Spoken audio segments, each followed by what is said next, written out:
Hello everyone and welcome back to another Canary Central video, and today we're going to be talking about, Norwich City losing 1-0 at home to Watford in what was a absolutely incredible game where either side definitely could have won. And I mean, Watford did take it in the 90th minute with Semedo scoring in what was a quite scrappy-ish goal, to be fair, with it deflecting off one of our players. And it was so disappointing to see us lose that game, as we fought incredibly hard with some incredible substitutions being made by Felipe Clement, ending that 4-game unbeaten run at home with the likes of Oxford, QPR and Southampton and Charlton.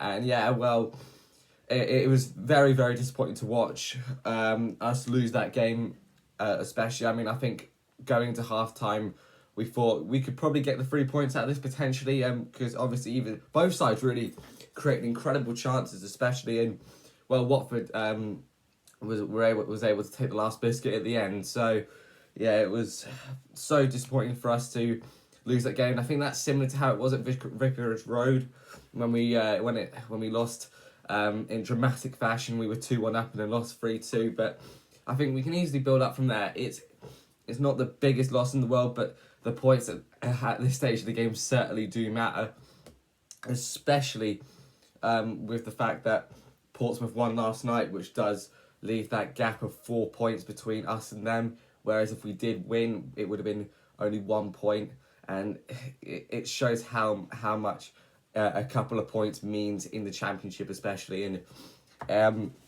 it's so disappointing for us to sort of be in this position again. But Felipe Clement, is certainly keeping us afloat at the minute, because a couple of games ago we were 9 points behind 21st, and he's certainly picking us back up, and eventually I think we will get out of the relegation zone. But it does seem like it's going to be a long fight, and I don't think we're expecting this coming towards the end of the year, because I think this has been a really poor year for Norwich City, to be fair.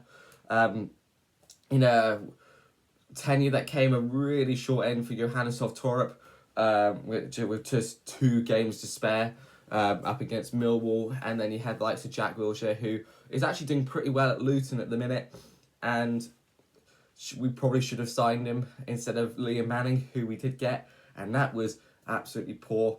And then now we've got Felipe Clement, who's actually doing very, very well, and with 4 managers, we've actually finally found hopefully, fingers crossed, found the one this season. And the stats are sort of linking to sort of how David Wagner was in his first season at Norwich City.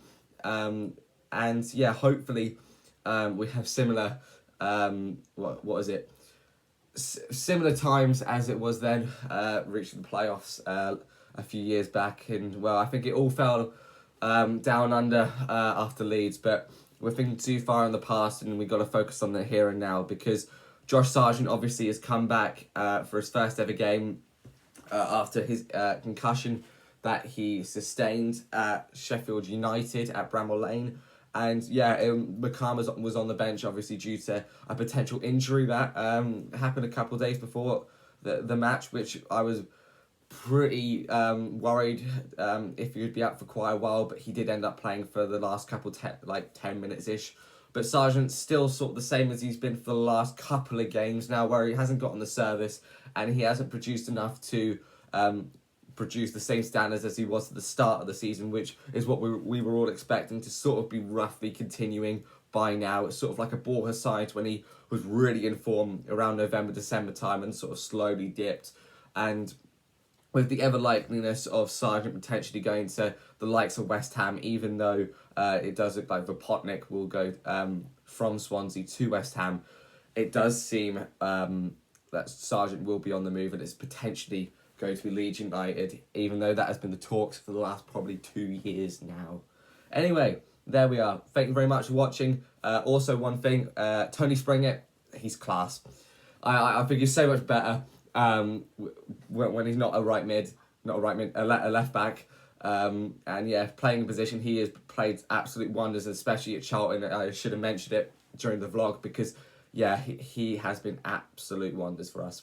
But anyway, thank you very much for watching. Have a good rest of your Christmas, and this is the last video potentially before the January transfer window, where I'll be making you a bunch of videos on what is to come. But thank you very much for watching. Merry Christmas and Happy New Year to you all. Cheers and goodbye. Come on, the Yellows.